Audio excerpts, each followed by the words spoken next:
माझे नाव शेख नजमा गुलाब। मी आता 7वी वर्गात शिकते। माझ्या शाळेचे नाव नेहरू मेमोरियल हायस्कूल तोंडारा आहे। Theme vocal for local. Idea प्लास्टिकचा वापर टाळणे। प्रस्तावना आजच्या बदलत्या युगात प्लास्टिकचा खूप मोठ्या प्रमाणावर वापर होत आहे। प्लास्टिकच्या वापरामुळे पर्यावरणाचे नुकसान, पाणी आणि माती याचे खूप नुकसान होत आहे। प्लास्टिकच्या वापरामुळे मानव व प्राणी यांचे आरोग्य धोक्यात येत आहे।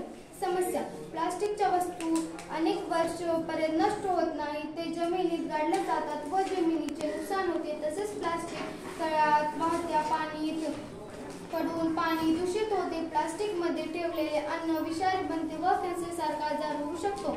प्लास्टिकचा वापर आरोग्यासाठी घातक आहे।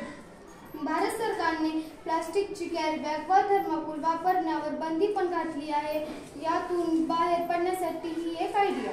उपयोजन झाडाच्या पानापासून बनवलेली पत्रावळ, प्लेट, वाटी याचा वापर करावा। अनेक कार्यक्रमात केळीच्या पानाचा वापर करू शकतो। चहा, दूध, थंड पेय पिण्यासाठी आपण मातीचा ग्लास वापरू शकतो। यातून कुटीर उद्योगाला चालना मिळावा आणि मानव व प्राणी याचे आरोग्य प्रश्न सुटेल, रोजगार उपलब्ध होईल, म्हणून मातीच्या आपण भांड्याचा वापर करू शकतो। धन्यवाद।